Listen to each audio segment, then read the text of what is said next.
This is Talking My Walking. I am Rodrigo Ribeiro, just another voice in the wilderness. Today I'm going to talk about how capitalism weaponizes human condition and why it matters. First of all, what is the human condition? What defines us as humans? To me, it's pretty simple. It's our socio and cultural. It's the socio-cultural features of our inherent features of humans, of the human species. The human species is a social species and is a cultural species. And as a cultural species, humans have this ability to use symbolic language to give meaning and purpose and to communicate with each other and to express feelings and ideas. So this what we call creative imagination is a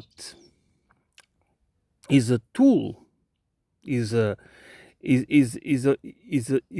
part of our system that allows us to understand reality, not to understand, I mean to understand reality too, but to make up stories about reality and about ourselves, about our identity as individuals and as groups and communities and nations, and to build stories how we relate to each other and to nature, to the larger environment, and this is who we are, which means that we don't understand reality but through language framing. That's why it's always, we cannot afford individually as groups to not understand how language framing is crucial, is used to weaponize our very condition, our socio-cultural condition. There are, shame, guilt, inferiority, feelings of inferiority or superiority, entitlement, privileges, a system of class or a social system, socio-economic system and socio-cultural system, physical, based on classes or castes. Where does that come from? How that is used to make us comply, to make us obey, to make us to make us become voluntary, to make us engage in voluntary submission. It's through the weaponization of exactly our socio-cultural condition, which means that we make up the judgments, okay, how we judge ourselves, how we judge others, is based on a series of combinations of different possibilities and of combinations of thoughts, of ideas, of concepts, and values that are weapons used against us to ridicule us, to undervalue us, or in the other hand, to to over to overvalue or over certain professions or certain roles or functions that in reality it doesn't mean that it is objective. These analyses don't need to be objective. They might sound scientific and might logical. I always say there is one thing that I want to emphasize again. People, human beings, are not rational beings, okay? We are logical beings. Rational means, we are rational, okay?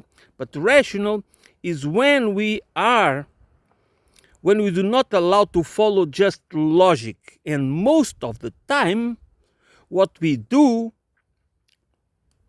we just follow a logic. And the logic is just something that makes sense. It doesn't have to be true. It doesn't have to be anything. It just makes sense. And if it makes sense, we might believe it is true. Might believe that we accept it as truth, as being true. Reason is a different process. Is the process by which we use intellectual tools to detect fallacies, to detect language framing manipulation, to look for facts, to connect the dots, to introduce context, historical context and other kinds of context that are necessary. And understanding things as processes and systems, not as something that is standing there, an object that is standing there somewhere. Nothing in history. History is a process. Life is a process, and that involves systems that can be cooperative, that can be in competition to each other. And what we need to understand that everything is weaponized in order to sustain the weaponization of the human condition. The purpose of the weaponization, and this is the most important point, is for control, for exploitation, for power and wealth grab. It's never about justice, nor freedom, nor democracy, because in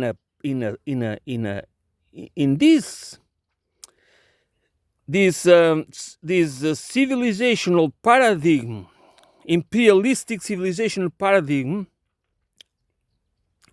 was built on the acceptance, the legal acceptance, and the glorification of a system based on the weaponization of the very human condition, which means that human beings have this ability to understand things in categories. We can see this. We can identify.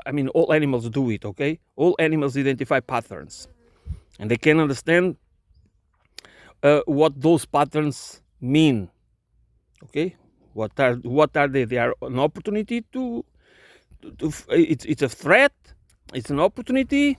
So there are many types of patterns, okay? And we as animals do the same. We just have this problem that our patterns are culturally manipulated, which means that they can be used to make us feel inferior, superior, to be guilty of something that we are not at all. For example, if we are poor, if you are born poor, you are not. If you go to school and you don't have the same, your parents cannot give you the devices or the clothing or the sneakers or whatever it is that the middle class, the other parents, you are not supposed to feel ashamed of yourself or of your parents, for example, but you feel like that deep inside you. You feel that you are inferior, or your parents, or you may eventually transfer the guilt to your parents,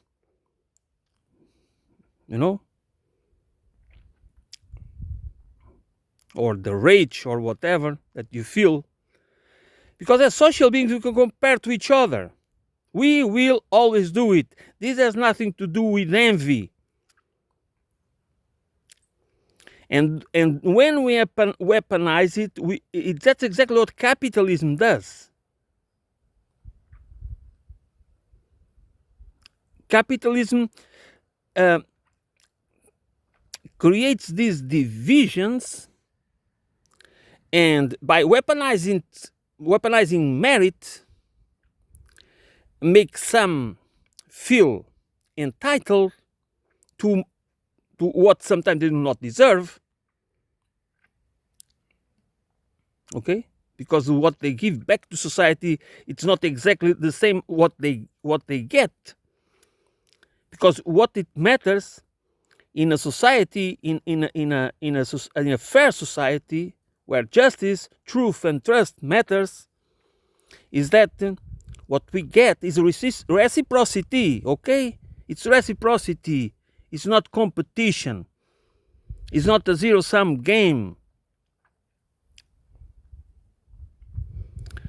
And the reciprocity means that we get what we give, and vice versa, which means that there is an equilibrium.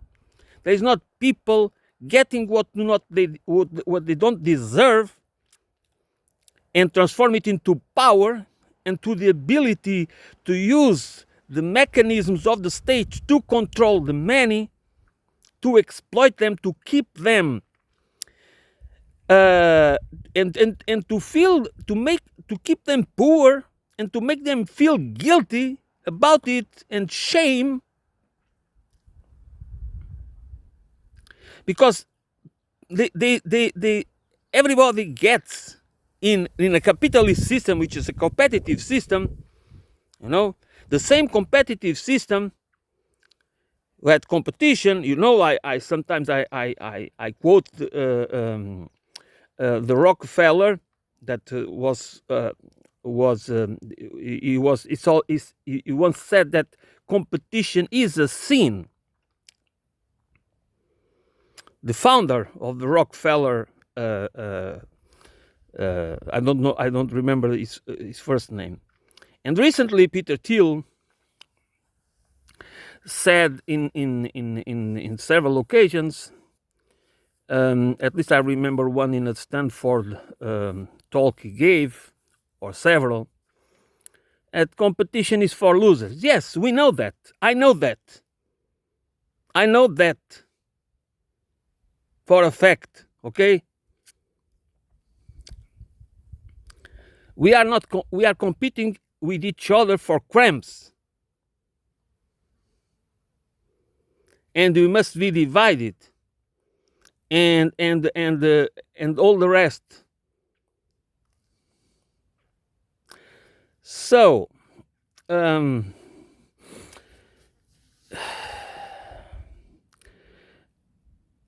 emancipation, political emancipation requires socio-political emancipation requires cultural ideological emancipation, which means that we need to understand the reality where we live, how society is. Society is not a thing again. Society is a complex system, and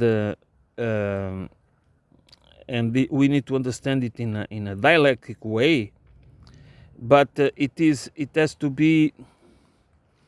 There is many layers, and those many layers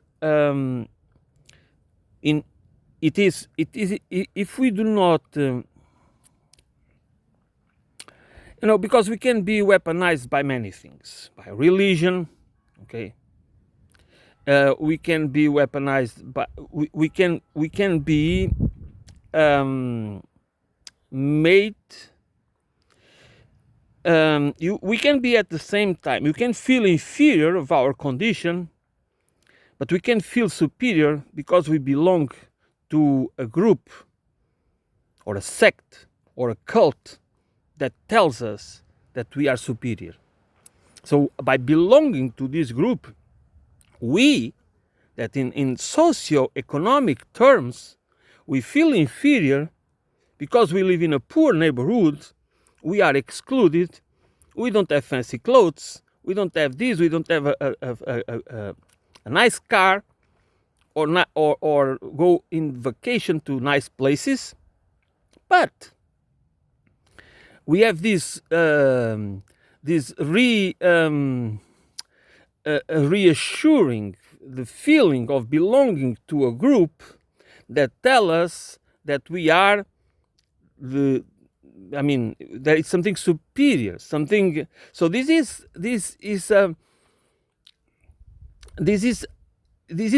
many layers that we need to go through to understand that human beings are all equal, not because we are all equal, but because we all share the same needs, we all share the same capabilities, and by emphasizing, there is no point. There is no glory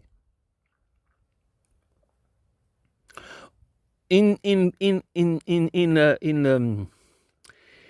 buying into, or at least not be skeptical about any form of philosophy or religion or culture or whatever that tells us that we are superior or we are better than others. Because we can always rationalize. That's the problem. This is exactly the main point why we need to understand this. Human beings can always rationalize and justify anything and everything and convince others and transform them into useful idiots and cannon fodder.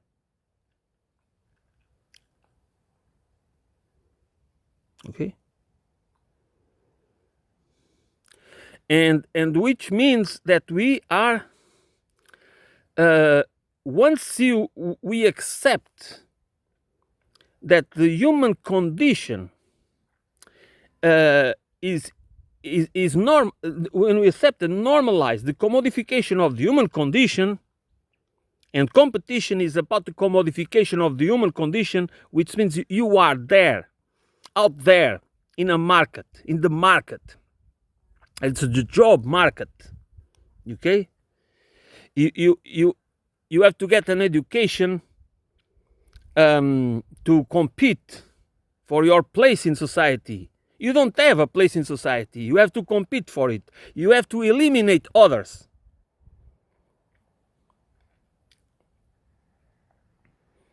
Okay? So, this is what defines you. Your capital. You know, this is always about this, and that's why, I mean, it is.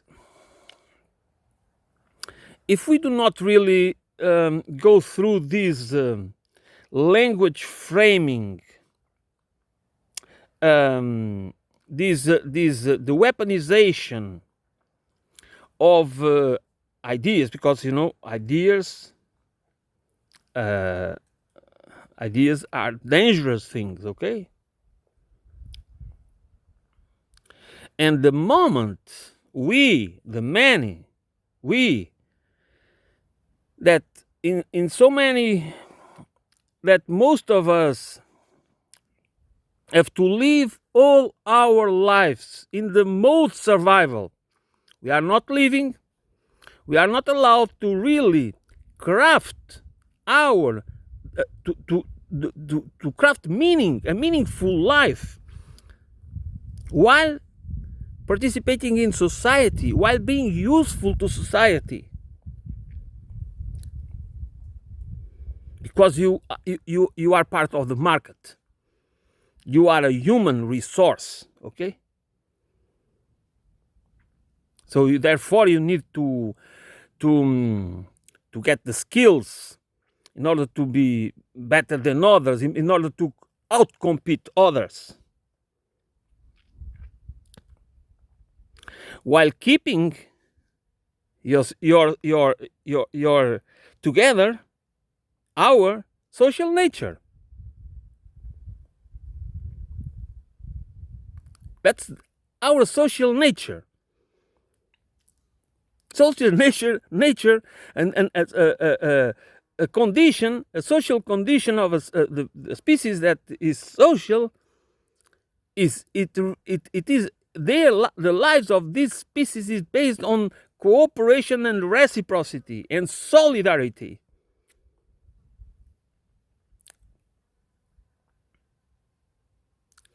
I always find funny, because I really find it, I find it funny, and at in a certain point disgusting, when people talk. We frame everything. This is why language is so important. And I think about bees and ants. They call about a king, a queen, not a king, a queen. Is that supposed that how we frame a bee in a beehive? That fertile female has only one job: lay eggs.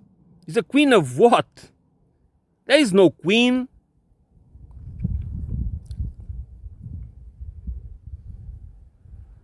The purpose of her existence is to lay eggs.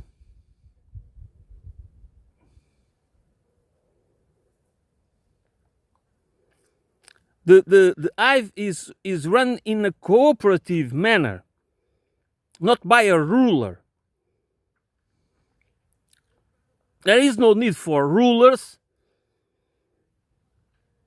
In the case of human beings, we need organization, and our forms of organization are very complex, especially in this era of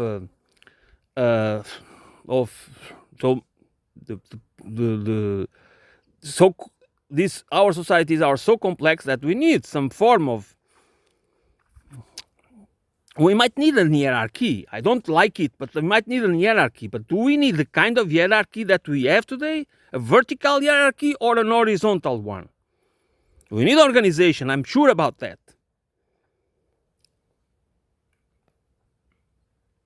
So this is the point is, we need to pay attention and to connect.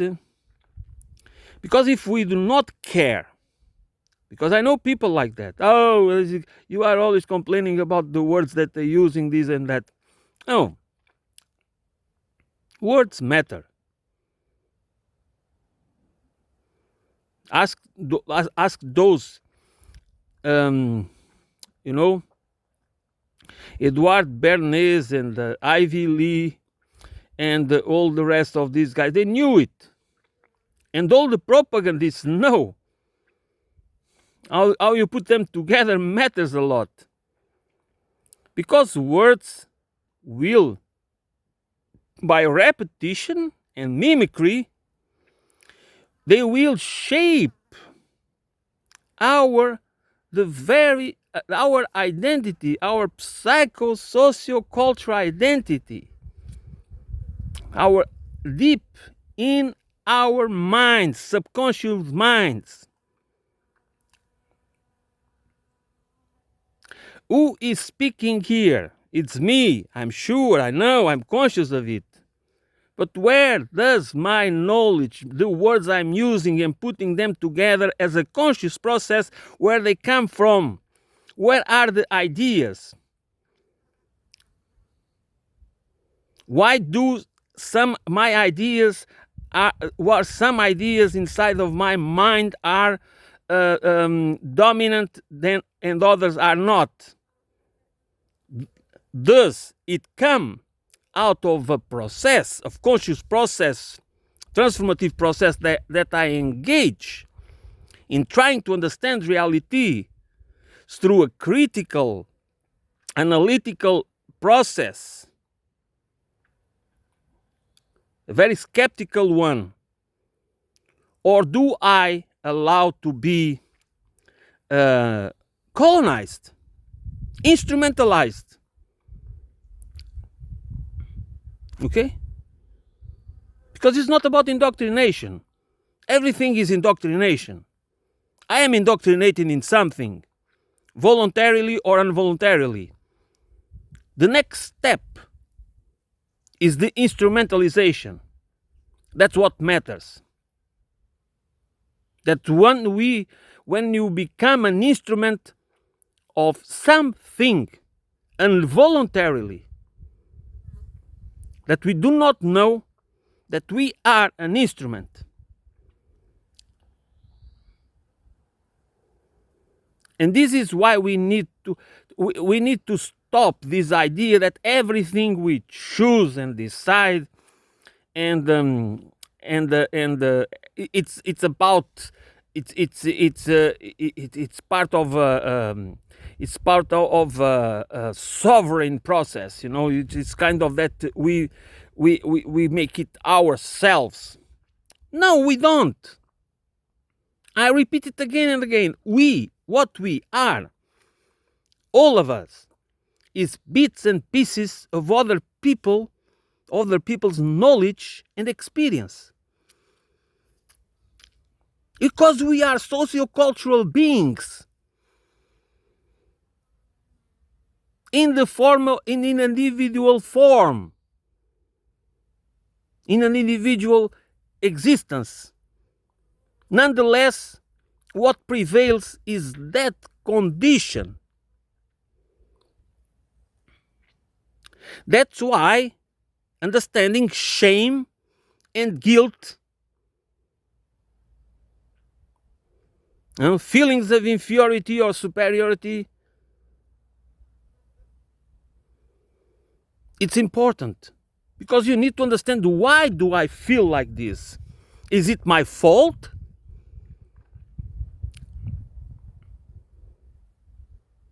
Okay? Is it everything because I don't succeed economically? Because so many of us don't agree. I mean, there is so many of us that don't agree with what we have to do to survive. Okay, you go there. You just, I mean, every one of us should engage. If we have some sort of reciprocity, okay? But we have to have meaningful lives. What we do with our lives, what we do as an occupation. And by the way, occupations in life should not be regulated or expressed in careers. Careers is mostly for the middle upper class, for the professional managerial class, and some technical jobs. And for those that have to work hard jobs, long hours, careers are meaningless because the work is repetitive, sometimes not good conditions. It is, I mean, you know, all that. So we have different, we are different people in different stages of our lives, okay? That's what we are. We are the same individual, the same person, but we are different persons. And so why should we be happy to do the same work, even if you change career? I mean, because today there is this idea that okay, you cannot expect to have a job, a lifelong job, because there is no such thing, and you need always to be to upgrade your, you know, because you have to be ready to be in the market to compete. This kind of language again. How important is the language framing? And never talk about, do we do things that are meaning? It doesn't matter if they make money or not, because it's not about making money. It's about making something that is useful for society. It's not about consuming. It's about living. Because if consuming stuff that we don't need, so many times with the money we don't have, to impress people that we don't even like, is meaningless, is destructive.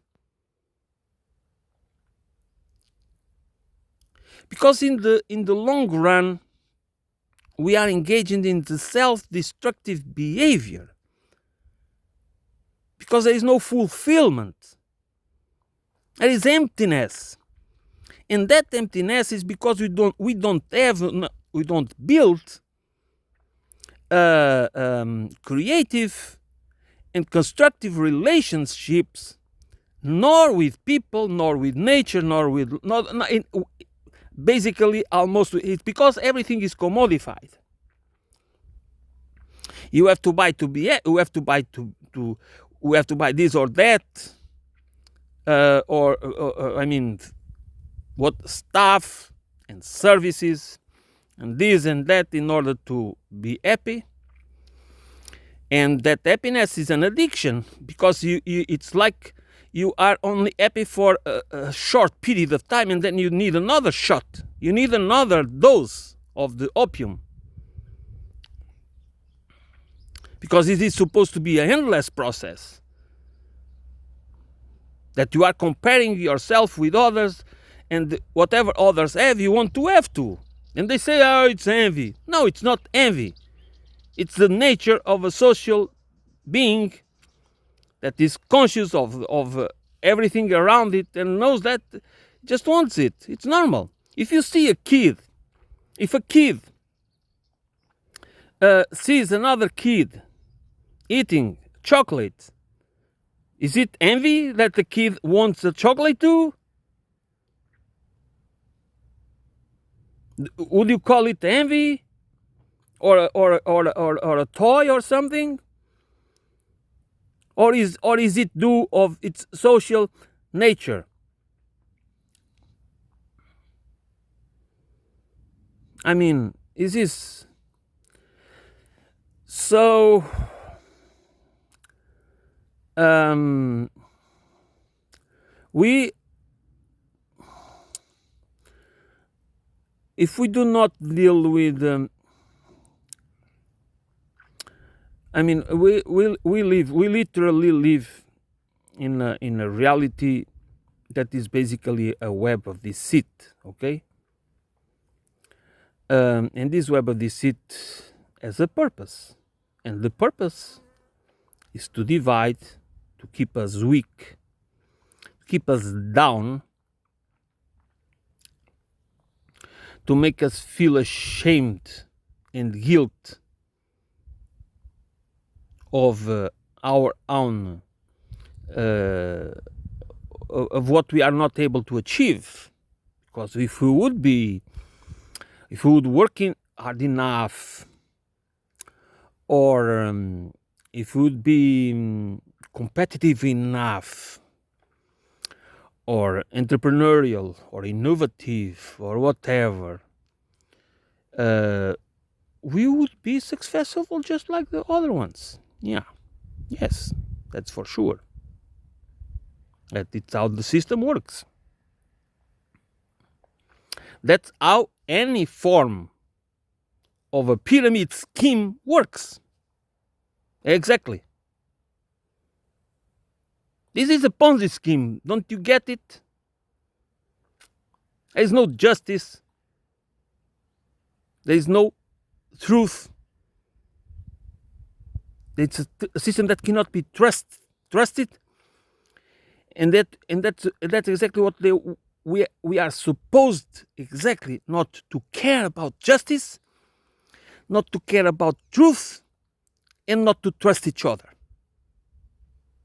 which is the negation, the denial of values and principles that are intrinsically part of the social condition of the human nature.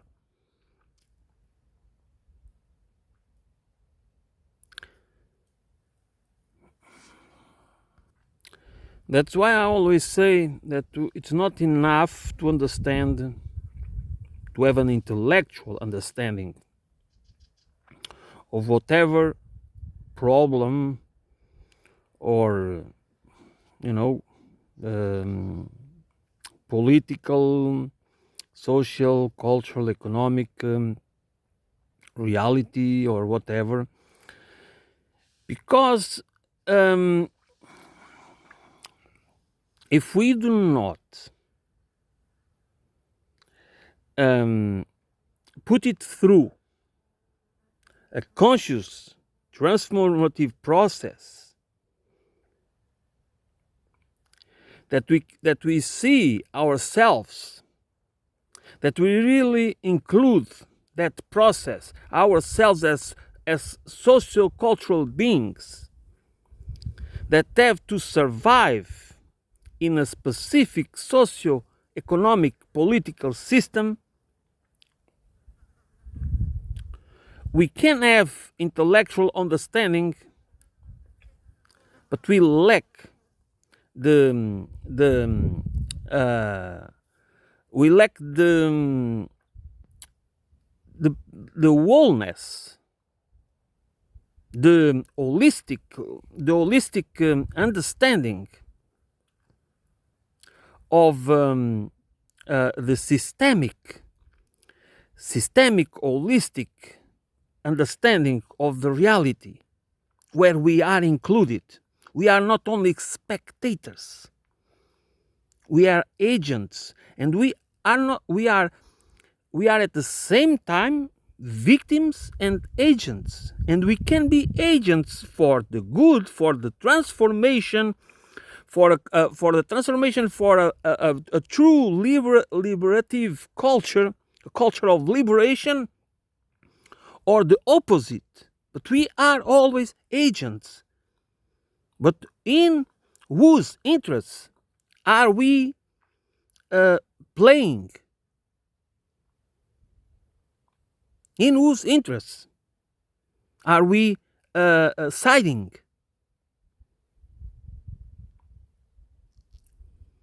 And it's not about our interest. Our interest, self-interest, is always wrong. Because for those that don't understand that you belong to the working class, to the poor class, and you don't understand that your interests, my interests, only can be fulfilled, fully fulfilled, if I am really, if I can see that the well-being of all need to be included. The well-being of all is my well-being. And by all, I don't mean my club, my mates, my family, my nation, my whatever. I need all, because we need, as I said it before, we need to think, feel, and act as if we are all equals.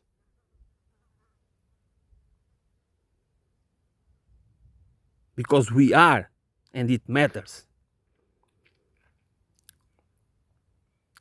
And the pursuit of self-interest,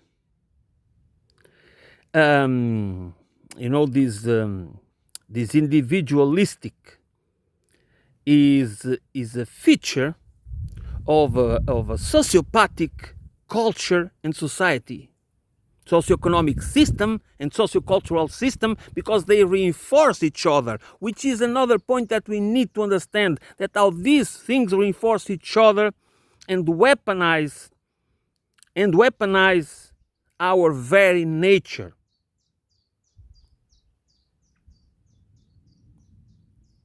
Through shaming us, through making us feel shame of ourselves if we are poor, or guilt, shame and guilty of our own condition.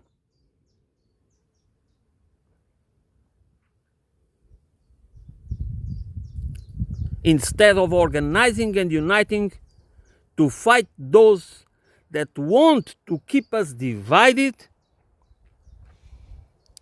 that those that weaponize merit. That's what meritocracy is the weaponization of merit. And it keep us divided, keep us that tribalize us. They do not only want us divided, they want us tribalized and atomized. And they do whatever is necessary to keep us afraid and feeling uncertainty and afraid of what? Afraid of losing the very little we already have. That's why they keep us in the hamster wheel.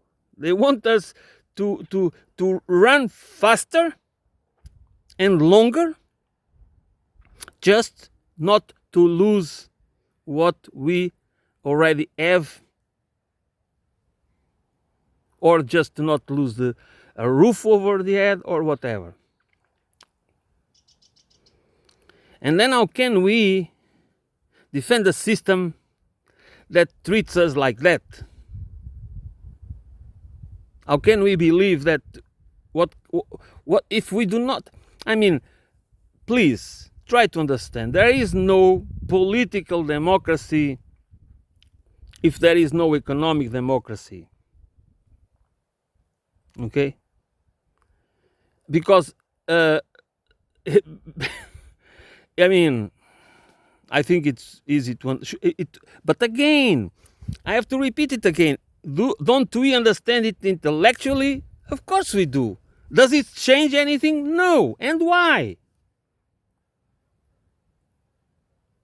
Because unless we go through that conscious transformative process, nothing changes. The change will be only on the surface, not at the deep level of our subconscious minds.